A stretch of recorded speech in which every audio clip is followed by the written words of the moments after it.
Un contrat basé sur la construction des infrastructures routières en République démocratique du Congo a été signé entre la RDC, la Banque sud-africaine de développement et l'entreprise Gouma. Ce contrat entre dans la réalisation du programme de développement local des 145 territoires. C'est le Premier ministre qui a présidé cette cérémonie.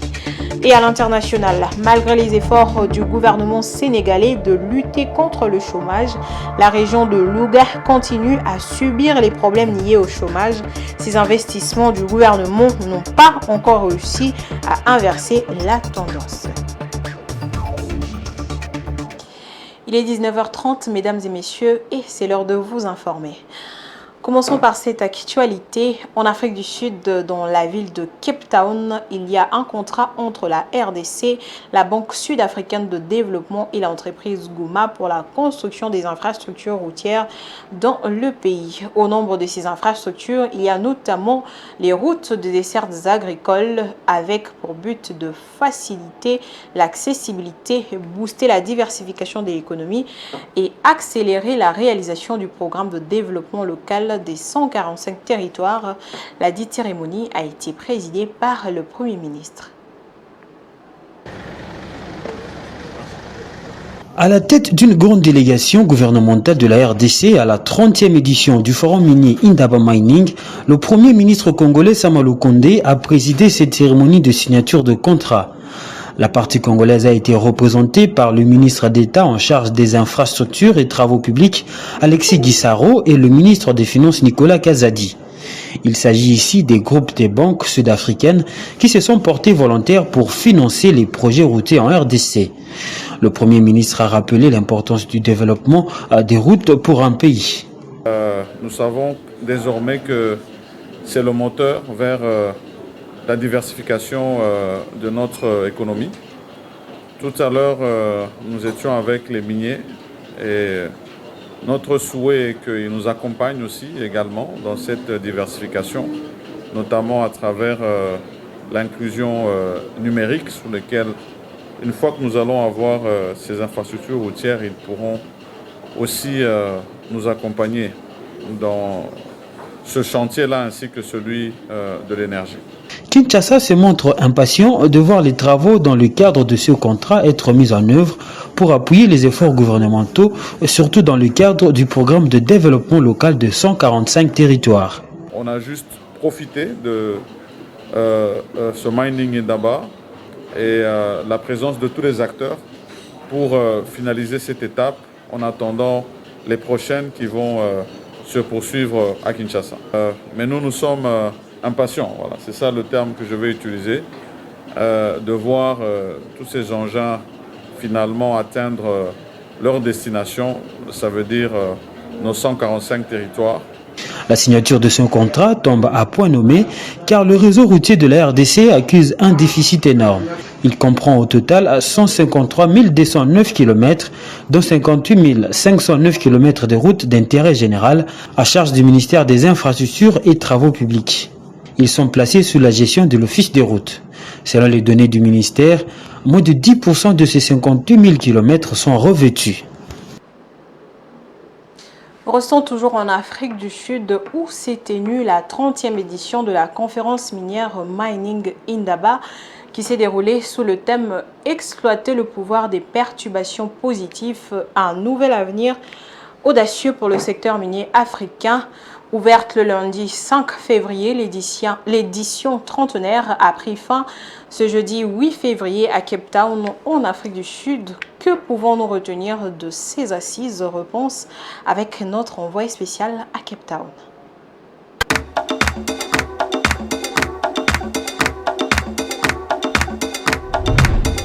Exploiter le pouvoir des perturbations positives, un nouvel avenir audacieux pour le secteur minier. Tel a été le thème de la 30e édition de Mining Indaba qui s'est tenue du lundi 5 au jeudi 8 février à Cape Town, en Afrique du Sud.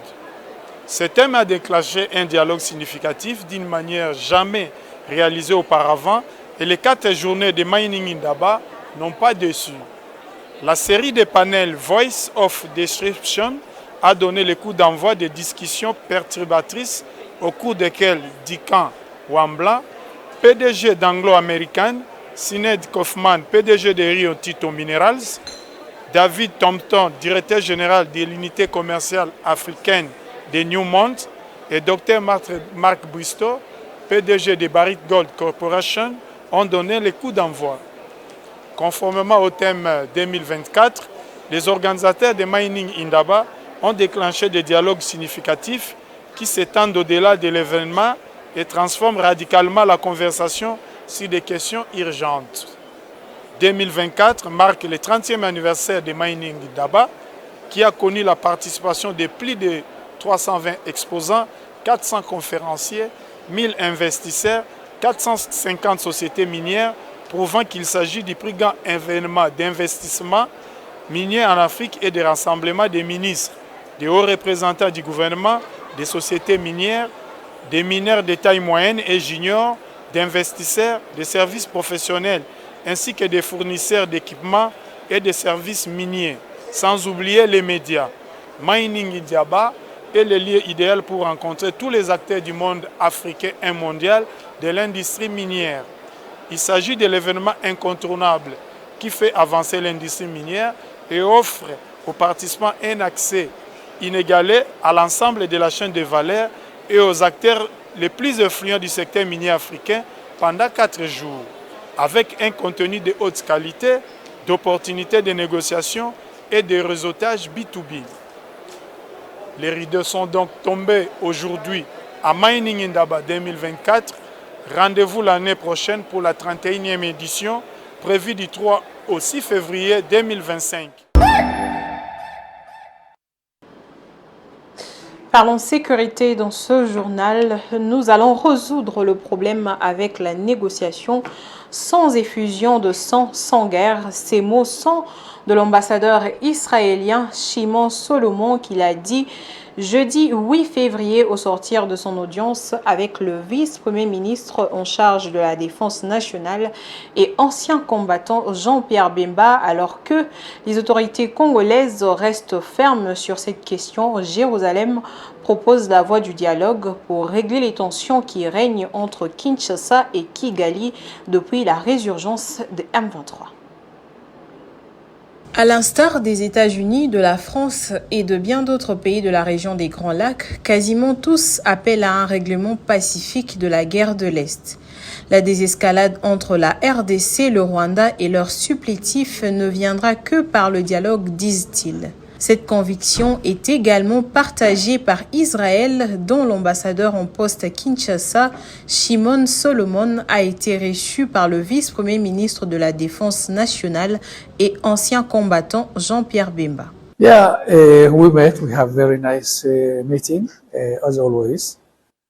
Nous nous sommes rencontrés avec le vice-premier ministre, une très jolie rencontre comme cela a toujours été le cas. Et premièrement, nous avons échangé comme les frères de 2 pays. Nous avons mis à jour la situation habituelle. Nous savons très bien évidemment ce qu'il faudra faire. Les questions autour desquelles nous pouvons collaborer, continuer à collaborer entre les 2 pays. Et que nous continuerons de demeurer dans le dialogue. Ok, c'est une très mauvaise situation. Et il y a 2 jours, on en parlait chez moi avec insistance. Nous avons parlé à propos de cela et du pays qui est en train de souffrir à cause de cette mauvaise situation. Nous poussons toujours autant que l'on peut. Nous parlons à propos de la paix. Finalement, la paix est la meilleure solution. Et je souhaite que les 2 pays puissent s'asseoir autour d'une table et résoudre les problèmes. Ok, je pense que la question dans l'entretemps, on doit en parler face à face et à l'abri des médias. Ainsi, nous poussons à propos de la paix et nous souhaitons que finalement nous allons résoudre les problèmes avec la négociation sans effusion de sang, sans la guerre. Bloodshed without war. Bien d'autres chancelleries exhortent les parties prenantes au conflit congolais à réactiver le processus de Nairobi et celui de Luanda afin d'instaurer un climat de paix et de confiance dans une région des Grands Lacs en proie à des conflits multiformes depuis plus de 30 ans. Une brève dans ce journal. Le vice-premier ministre en charge de la Défense est arrivé. Ce vendredi à Goma, Jean-Pierre Bemba s'est rendu dans cette première ville du Nord Kivu dans un contexte particulier marqué par des affrontements entre les FARDC et le M23 dans plusieurs localités près de Goma. Bemba est allé palper du doigt la situation sur terrain, renseignant au ministère de la Défense. Pacification du territoire de Djougou en Ituri à Fataki, une localité de ce territoire. Les activités économiques sont relancées dans cette localité qui était autrefois en proie aux violences meurtrières perpétrées par des rebelles. Les habitants de ce coin se réjouissent donc de l'amélioration de la situation sécuritaire qui s'observe dans leur contrée. Plus de détails dans cet élément de la presse militaire de l'Ituri.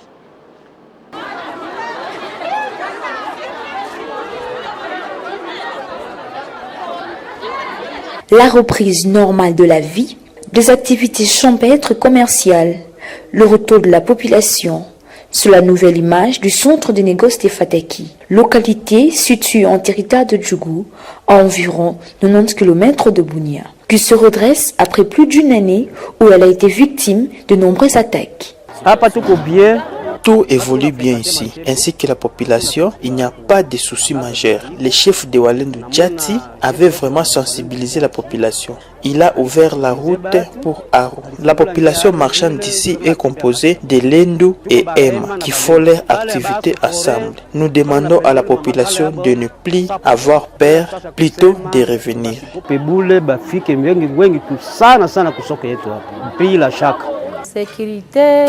La situation sécuritaire s'est améliorée actuellement, comparativement aux fois passées, raison pour laquelle nous leur demandons également de revenir ici à Fataki. Dans cette localité où vit actuellement de façon pacifique différentes communautés de la province d'Ituri, notamment le Lendu, Emma et autres, sa population souhaite voir cette accalmie perdurer en vue de booster l'économie du territoire de Djougou. Si seulement il y a la sécurité, tout ira bien ici. Raison pour laquelle nous plaidons encore la restauration totale de la sécurité ici à Fataki. Mais la sécurité des ala. Rappelons que cette situation est le résultat de patrouilles pédestres et motorisées de FARDC et de casques bleus de la MONUSCO dans la région, sous la houlette du commandant des opérations militaires en Ituri, le lieutenant-général Boyan Kachama Johnny, qui lentement et sûrement accomplit la mission lui est confiée par le commandant suprême des FARDC, Félix Antoine Tshisekedi Tshilombo. Et puis, reprise des combats ce mercredi 7 février sur plusieurs axes dans le territoire de Massissi, avec des arrivées massives des personnes fuyant la guerre de partout, Massissi, Rutshuru et récemment Saké. Est-ce que la ville de Goma va contenir ce monde sans connaître une crise de la faim? Écoutons Télésphore Mitondeke, rapporteur général de la société civile dans le territoire de Massissi, dans la province du Nord Kivu, joint au téléphone par Francine Moukeba. L'afflux des déplacés est encore, en tout cas, inondé la ville de Goma depuis hier. Pourtant, il y avait déjà plusieurs milliers hébergés dans cette ville. Je crois que cela pourra encore une fois alourdir la précarité aussi humanitaire pour l'ensemble de la population vivant la ville de Goma. Vous savez, la ville de Goma ne produit presque pas. Elle est une entité consommatrice. Elle dépend de différentes autres entités à titre des échanges à tous les niveaux et que comme l'ennemi à tout prix cherche à mettre à moule les extrémités de la ville de Goma, dans le sens aussi d'étouffer la ville de Goma. Et plus ces populations sont renvoyées en déplacement massif encore une fois, c'est un rajout de la calamité ou du malheur qui traverse la population qui vit, la population vivant dans cette ville cosmopolite qui est le chef-lieu de la province du Nord Kivu. Et donc l'ennemi n'a que en tout cas Sajibessier ou dans son collimateur, des démarches odieuses de forme criminelle à tous les niveaux, parce qu'il s'agit en tout cas de tout cela constitue des crimes de guerre, des crimes contre l'humanité, des crimes d'agression qui ne cessent de s'enregistrer à la contre des populations congolaises. Et pour solution durable, il faudra que chaque parti prenne ses responsabilités du côté du gouvernement congolais, mettre toutes les batteries en marche et donner les réponses proportionnelles au degré de malice utilisé par l'ennemi, mais également à la communauté internationale d'avoir un regard particulier sur la situation qui prévaut en RDC, en tout cas sans en faire en tout cas un regard sournois. Il faudra que tout le monde reprenne sa conscience et qu'on puisse comprendre que les citoyens congolais qui sont en train de périr chaque jour constituent une partie de la population du monde qui a besoin ou qui a les droits à la protection, à la sécurité, comme tous les restes des citoyens de l'univers. Donc c'est aussi une question de prise de conscience et d'examen de la raison pour que chacun puisse se situer devant se rayer les responsabilités, pour donner à la population cette stabilité, cette paix durable et tant attendue, car la population longtemps meurtrie, victime des affres de toutes les guerres d'agression qu'a connu la République démocratique du Congo. Autre chose à présent, les membres du gouvernement, des cabinets ministériels et du secrétariat général du gouvernement, nouvellement élus députés nationaux, sénateurs, députés provinciaux, conseillers communaux des secteurs ou de chefferie et qui auront opté pour leur mandat électif perdront d'office et immédiatement leurs fonctions incompatibles. C'est ce qu'a indiqué le président de la Cour constitutionnelle, Dieudonné Kamuleta, au cours d'une audience publique tenue ce jeudi à Kinshasa, où la Cour a statué sur la requête déposée par Samalou Kondé. Suivez ses propos recueillis par Patience Lokek. 2013 portant organisation et fonctionnement de la Cour constitutionnelle. C'est pourquoi, vu la Constitution de la République démocratique du Congo du 18 février 2006, telle que modifiée à ce jour, spécialement en son article 164 alinéa 1er, vu la loi organique du numéro 13/026 du 15 octobre 2013, portant organisation et fonctionnement de la Cour constitutionnelle, spécialement en ses articles 54, 88 et 96 alinéa 2, vu le règlement intérieur de la Cour constitutionnelle du 10 août 2018, et spécialement en son article 68, la Cour constitutionnelle siégeant en matière d'interprétation de la Constitution, après avoir entendu le procureur général en son avis, se déclare compétente, dit la requête recevable, dit pour droit que l'article 110, alinéa 2 et 3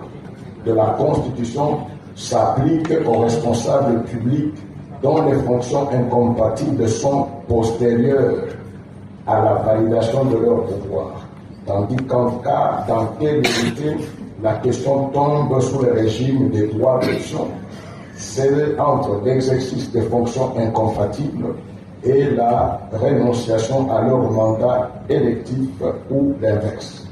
En conséquence, dit que les membres du gouvernement, des cabinets ministériels et du secrétariat général du gouvernement, nouvellement élus députés nationaux, sénateurs, députés provinciaux, conseillers communaux, des secteurs ou des chefferies, et qui auront opté pour leur mandat électif,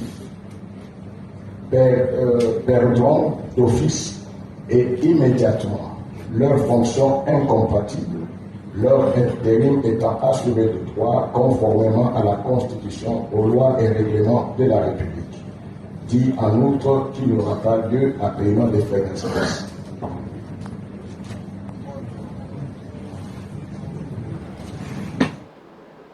Et en sport, les léopards de la République démocratique du Congo ont l'occasion de remporter la médaille de bronze contre les Bafana Bafana d'Afrique du Sud ce samedi 10 février 2024 au stade de Félix Houphouët-Boigny d'Abidjan sous le coup de 21h heure de Kinshasa.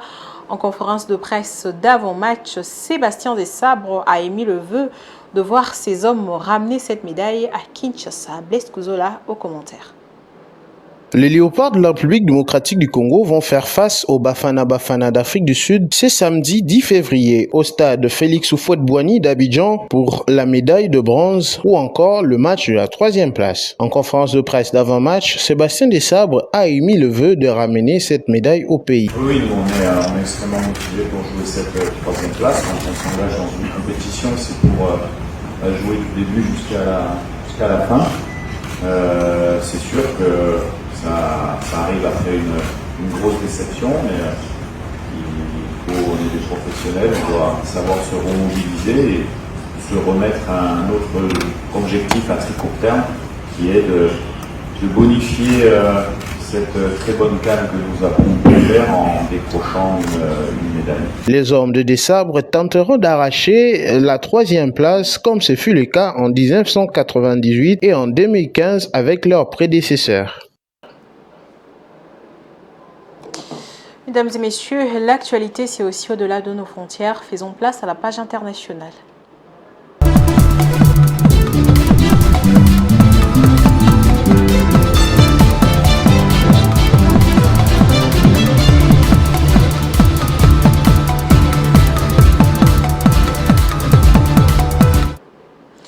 Je l'avais annoncé en titre, malgré les efforts persistants du gouvernement sénégalais pour promouvoir l'emploi des jeunes de la région de Louga, située à 200 km de Dakar, continue de faire face à de problèmes persistants de chômage, malgré une injection de 115 milliards de dollars pour soutenir les initiatives entrepreneuriales en faveur de femmes et des jeunes. Le chômage reste élevé.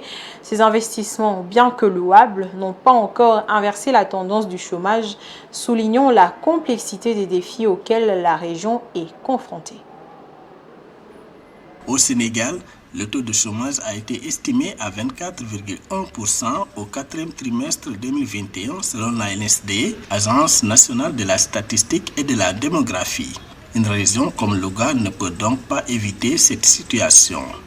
Louga, une ville à plus de 200 km de Dakar, la capitale. Dans cette zone, faute d'emploi, une grande partie de la population a choisi la voie de l'immigration. Malgré les efforts du gouvernement, à hauteur de 115 milliards de francs CFA pour soutenir les initiatives d'entrepreneuriat des femmes et des jeunes, au cours de la période 2018-2023, le sous-emploi reste un problème auquel sont confrontés les jeunes. Pour ceux qui sont là, l'activité plus ou moins lucrative au sein de la ville reste d'être taxi-moto ou la vente de téléphones. Louga est une ville qui n'a pas accès à la mer. Il n'y a pas d'autre travail que les taxis-motos ou la vente de téléphones. Tous les gens ici présents sont des soutiens de famille. Il n'y a que le travail qui nous amène ici. Nous n'avons pas suffisamment de moyens pour mener à bien nos opérations, car investir dans une activité de téléphonie mobile nécessite des ressources financières. Acheter un nouveau téléphone pour le revendre demande beaucoup d'argent. Situé en centre-ville, le village artisanal de Louga souffre d'un manque de visibilité et de structures d'accueil notables susceptibles d'attirer la curiosité des visiteurs. Par ailleurs, la configuration architecturale des lieux ne prévoit aucun moyen d'exposition des œuvres d'art des locataires. Les locaux tournant le dos au public n'offrent aucune possibilité aux passants de voir les différents stands et leur contenu. Le village fait face à un manque de visibilité. Les touristes ne viennent presque plus. Nous demandons de l'aide afin qu'on puisse écouler nos produits pour assurer les dépenses quotidiennes. Selon le gouvernement du Sénégal, sur la période 2018-2023, 252 657 initiatives d'entrepreneuriat des femmes et des jeunes ont été financées. 15 437 bénéficiaires du programme Jeunesse et Undaouni ont été formés aux compétences entrepreneuriales. 1862 entreprises ont été accompagnées techniquement, 500 startups ont été accompagnées et financées pour un impact global de création et de renforcement de 265 230 emplois. Et puis, l'agriculture hydroponique intelligente gagne du terrain et révolutionne le paysage agricole de l'Afrique du Sud. Alors que la demande alimentaire augmente dans les villes, cette méthode innovante ne nécessite pas de sol et utilise 90% d'eau en moins que les méthodes agricoles conventionnelles. Selon le Service national des statistiques sud-africain, l'agriculture hydroponique pourrait rapporter en moyenne 270 000 $ par an, ce qui permettrait d'augmenter le PIB de l'Afrique du Sud de 2%. Suivez. En Afrique du Sud, l'agriculture hydroponique s'est développée ces 30 dernières années et domine actuellement le secteur agricole. En mobilisant 90% d'eau en moins que les méthodes agricoles conventionnelles pour une production plus importante, l'agriculture hydroponique a prouvé aux agriculteurs qu'elle est capable de produire plus que sa valeur marchande tout en maintenant des risques minimes. Un acre de terre agricole peut rapporter en moyenne entre 230 000 et 270 000 $ par an, alors que l'agriculture traditionnelle rapporte entre 25 000 et 35 000 $ par an selon le Service national des statistiques d'Afrique du Sud. La plupart des agriculteurs se disent satisfaits de ce système qui les fait perdre moins d'argent. Je préfère ces petites exploitations ou celles qui sont plus proches du marché parce qu'elles permettent d'économiser davantage. Les récoltes sont fraîches et accessibles à de nombreuses personnes et grâce à ce système, les aliments que nous cultivons sont nutritifs, d'où des ventes plus importantes.